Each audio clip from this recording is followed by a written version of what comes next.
All right, hey everybody. Welcome to the Interactive Immersive HQ. Today we're going to be taking a look at how to build this audio reactive Raymarcher fractal, which sounds like it might be a little bit intense, but we're actually going to use Claude Code and a public repository of some TouchDesigner skills to be able to do this really easily without much GLSL experience. So we're going to jump into this and rebuild it all from scratch today. Before we do, we can take a quick look at what it actually is that we're building. So you see it's a Raymarcher shader. We have some different sliders like this camera angle. We can change the power of our fractal. We have the animation speed, of course. And then there's some other like rendering parameters, like how much reflection to add in there. Okay. So like I said, we're going to rebuild this from scratch, but first we are going to look at the repo.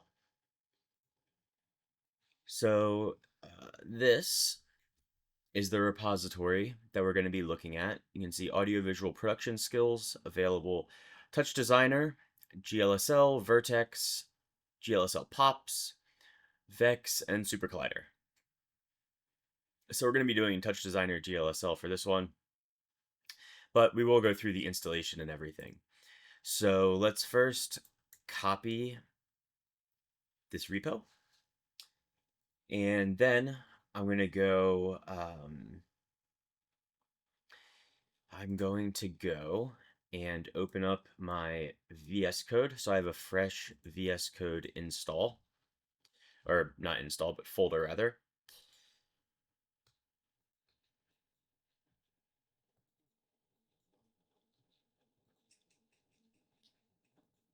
And I am going to open a folder. Now I'm going to open a new folder.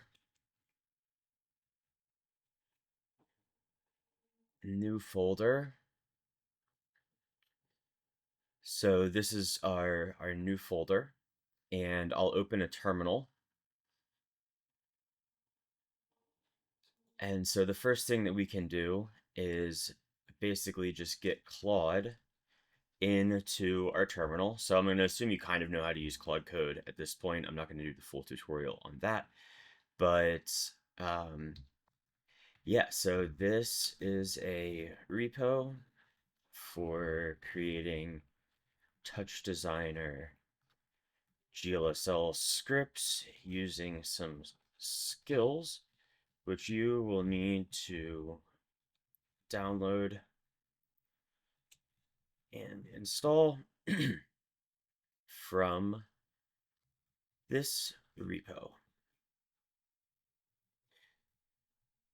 Clone locally and set up project directory as needed. And then we will paste in the repo, and we'll let Claude take it away for a little bit.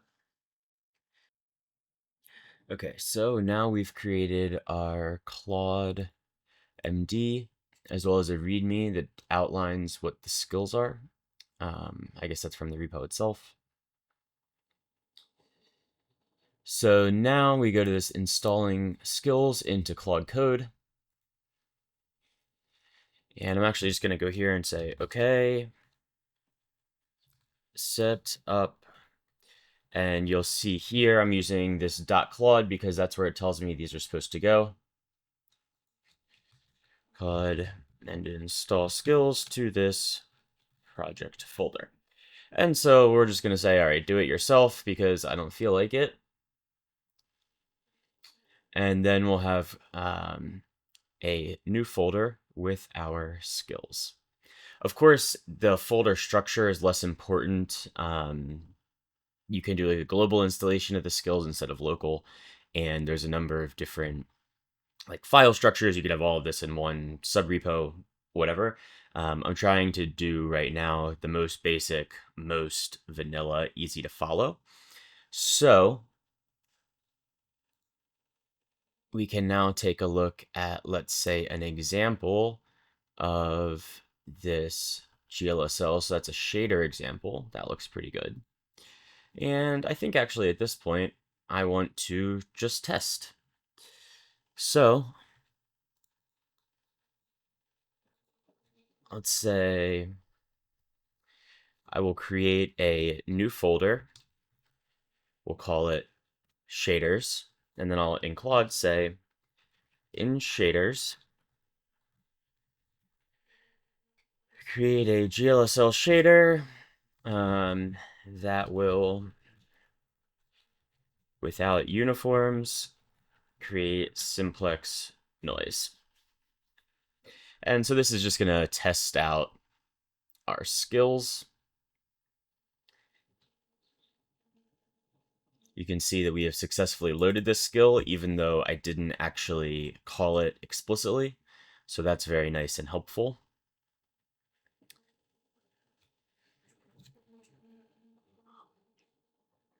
Now it says that it's created shader, and sorry, my apologies. I probably should have had this a little bit bigger from the beginning. So now it's outputted shader.simplexnoise.glsl, so we can take a look at that. You'll see that Claude even used the inbuilt TD simplex noise function. So now I'm just going to copy and paste this into my GLSL shader, and we'll see, boom, it's working. Incredible. So this is obviously a stupid example, but I wanted to make sure that the skills were working and that, I could basically just copy and paste. So now we'll say, okay, great, it's working. Now let's create a more full example. Okay?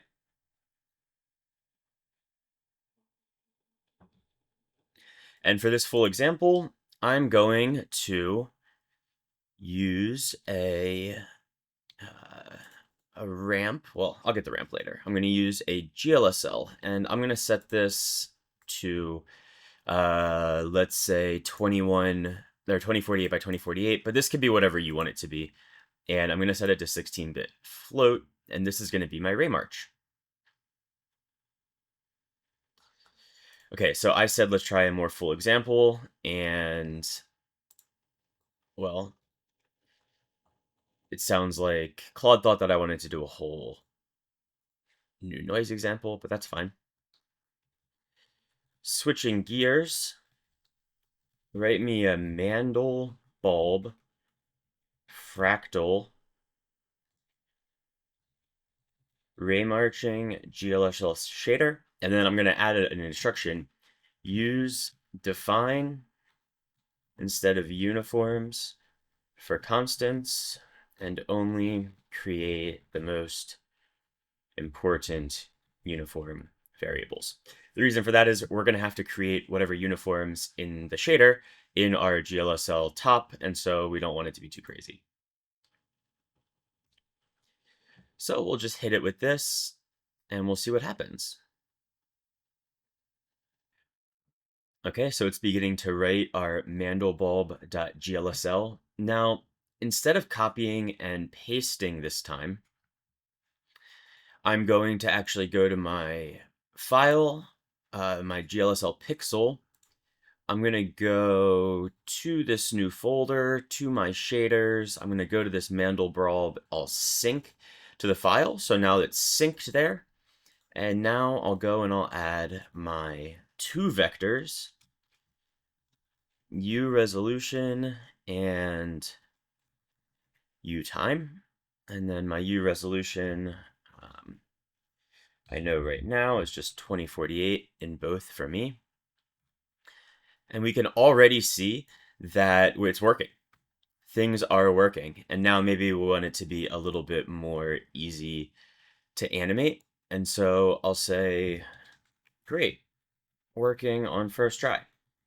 Now let's promote some defines to uniforms.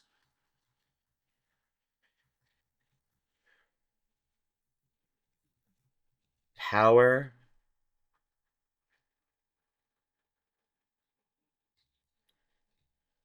Cam speed.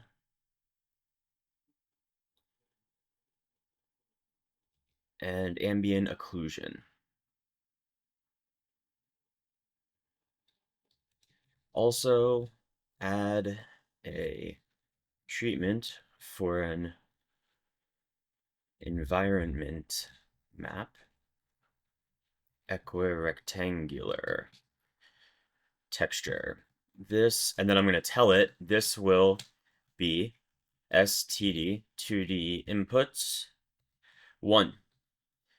I will also set up STD 2D inputs 0 as the palette, which should be used to color the Raymarcher fractal. Okay, so now that it's working, I'm just going to start embellishing things a little bit. Now, since we're adding some more uniforms, I'm going to add some more uniforms here. I think there will be like power, cam speed, and ambient occlusion. And then I'm also going to drop in a movie file in. I'm going to grab, in this case, my cloudy ocean environment map. And I'm also going to do a ramp because I know that I asked for a palette. So the ramp will be input 1. The equirectangular will be input 2. And then we're going to have my U power, which I'll set to 2 first. U cam speed, this we can set to 0.15 like Claude tells us. And then U AO strength, and we can set that to 0.04 again like Claude tells us. I'm going to set my GLSL back to custom resolution, and we can already see it. This is starting to look pretty cool. Now,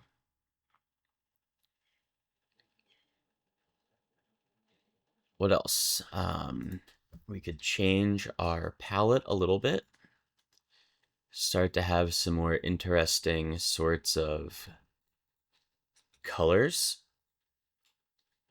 And then we can also come in here and start to tweak like the ambient occlusion, for example. It actually looks pretty good with no ambient occlusion. You can see this time is going to be rotating, so maybe I'll set a speed chop up and a constant, and we'll say time 0.2.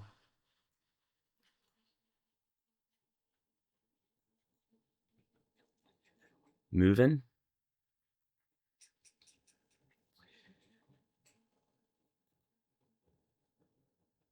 And so then there's another couple parameters that maybe we want to change. Like, for example, this define is going to move the camera away. I'm also seeing this weird like transparency thing, which I don't really want. So maybe I'll say 1, add a fog uniform. It's a bit much. 2, add envmap strength uniform. And 3, add some anti-aliasing.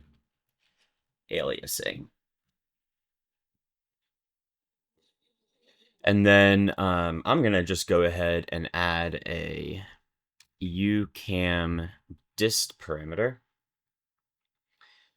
uniform rather.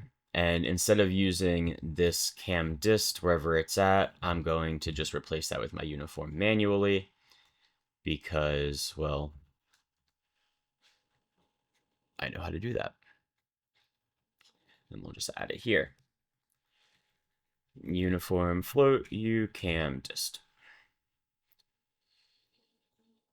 And then we have a couple more uniforms from Claude that we can add, like environment strength and fog density.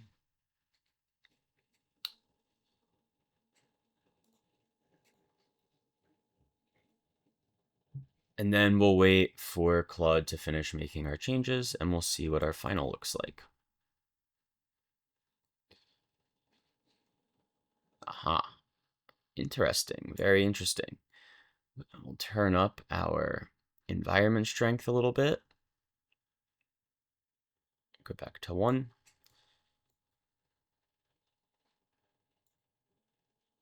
Turn the fog up a little bit. I don't actually like the fog that much. And now we can use our UCam to zoom. Just like that. So I made this audio reactive by using just the regular audio file in. I then went to analyze based on an RMS power. I did make this mono. And then I think I just did like a simple speed. And then I told this speed to zigzag between 2 and 8. And that is what I drug onto our power. And then I'll do an audio device out. And now we have a nice audio reactive Mandelbulb fractal in under 20 minutes from scratch using Claude Code. So hopefully that was a helpful walkthrough as far as understanding how to use skills with Claude Code and TouchDesigner to write some GLSL shaders. So it's going to be the end of our lesson for today. Thank you for coming to the Interactive Immersive HQ. See you next time, and until then, happy creating. Hey folks, thanks for watching. If you like our YouTube content, I highly recommend you check out the Interactive and Immersive HQ Pro. The HQ Pro is the only comprehensive educational resource and community for immersive design, TouchDesigner, and creative tech pros. In the HQ Pro trainings, we cover almost any topic you can think of, and we go way more in depth than we do in our YouTube tutorials. We have a private group where Matthew Reagan, myself, and our other industry veteran and pioneer teachers answer your questions every single day. If that sounds cool, click the link in the description to learn more. And if you enjoyed this video, hit that like button and don't forget to subscribe for more free TouchDesigner and immersive content.